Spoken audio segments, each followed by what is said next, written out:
Vénénum, roman de Sylvain Gillet, aux éditions Ramsay. Chapitre 1. Un atome, un petit rien qui flotte dans l'univers, ou même moins que cela, une particule, un quark, un élément peut-être plus modeste encore, un dérisoire pas grand-chose oublié là, à proximité d'un trou noir. Une fois de plus, cette particule va être absorbée, assemblée à d'autres pour former du nouveau, du quelque chose. Comme d'habitude, elle n'aura décidé de rien. Infime élément du grand tout, elle aura suivi ce nouveau chemin sans pouvoir comprendre quoi que ce soit.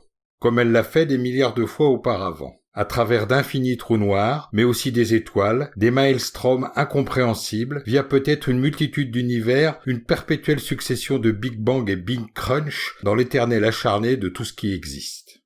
Il y a des milliards d'années de cela, cette particule aura été regroupée avec plein de copines afin de constituer un ensemble déterminé qui n'existe plus. Cet ensemble avait une fâcheuse tendance à gesticuler sur une planète pareillement évaporée, bref parcelle d'un système solaire, d'une galaxie et d'un univers eux aussi disparus. Cet ensemble avait la prétention d'être vivant, quoique pas toujours. Cet ensemble avait beaucoup aimé. D'autres ensembles lui demandaient parfois d'enquêter sur certaines énigmes.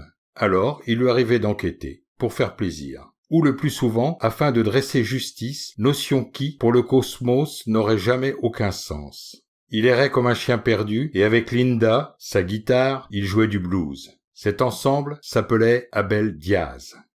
Lisbonne, capitale de la morue, des carleurs et des sardines en boîte. Spécialité de plus en plus détournée au profit de la spéculation immobilière et de l'expulsion de Lisboètes besogneux. Ici, comme dans de trop nombreuses grandes villes, les loyers montent en flèche avec une régularité suisse. Les beaux quartiers sont réservés aux riches, faudra vous y faire.